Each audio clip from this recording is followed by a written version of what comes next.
I'm Marcy McNeil with your mcpssTECH Tech News. This week, even though we're learning virtually, the show must go on, and that includes announcements. See how Clark Shaw handles both. Then we'll introduce you to an employee who is an expert in all things tech. Finally, we'll visit a school who shows teachers how to hold a virtual story time. My name is Joseph Sykes. I am the technology teacher / TST before this year.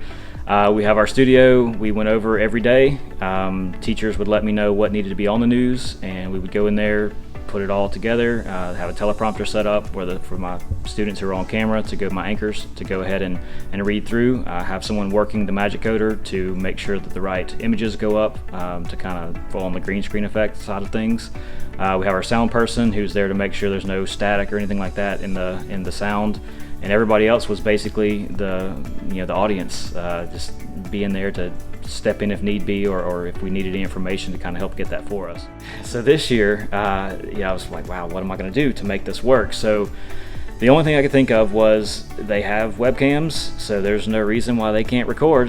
So I would assign them a particular task, sometimes help write the script, just to make sure they're comfortable and they don't have to kind of pull things out of the air. So depending on what the package was, I do let them do their own research on it and what facts they want to present. But a lot of times I do the script for them, send it to them through Schoology and a message.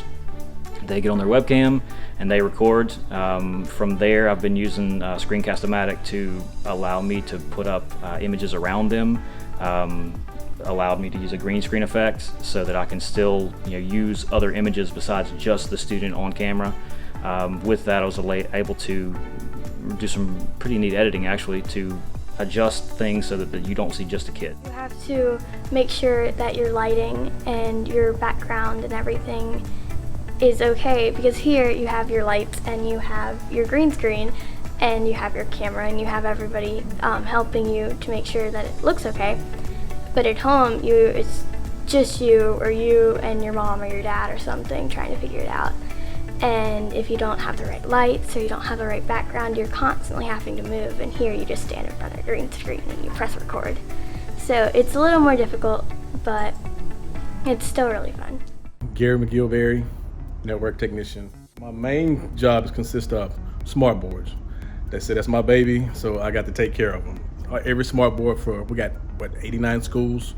I have to deal with just about all 89 schools' smart boards, and also help the other technicians with troubleshooting issues with smart boards. We install smart boards, we remove smart boards, and I also do Extron. Certified in Extron, a lot of the collaboration rooms that we do that you see in the schools, that's what we do, and we do all of the programming for those rooms to make sure those rooms work. I'm originally from Mississippi. I graduated from Southern Miss, and I also went to school at ITT Technical Institute down here in Mobile too. Helping the teachers I love it. I love it because I meet a lot of different new people, and it's also about helping the students because we're here to support the students. So without them, there is no us. Well, as media specialists in the virtual world, we've been doing technology, being digital media specialists now in the Mobile County Public School System.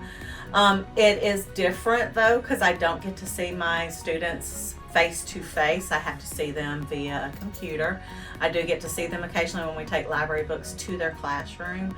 But I see them for story time on the computer. I see them for doing Nearpod lessons and digital literacy lessons. But it's still not the same as seeing those babies face to face in my library. Usually we always have a sing-along the day before we get out for Christmas. We go down to the gym as an entire school. We sit by houses because our school is on the house system. So we sit by houses and we sing and celebrate the season. Santa comes and reads a story. This year it's going to be different. Our music teacher is heading it up. He is creating a program so that the sing-along can still happen virtually. And of course, Miss McNeil is here to read our 'Twas the Night Before Christmas, which is a tradition that we always read before we go home for the holidays. So Miss McNeil today will be using a program on the computer to record herself. We are going to be using Sphere from our document camera, and she will be recording herself, showing the book on the computer. Virtually, we will have over 900 students, though, because the students at home as well as the students here in school will be able to access the show on Friday. So we try to keep things as normal as possible here. Things that we have done in the past, we're just trying to do them virtually. Thanks for joining us. To learn about more, follow us on any of your favorite social networks at mcpssTECH.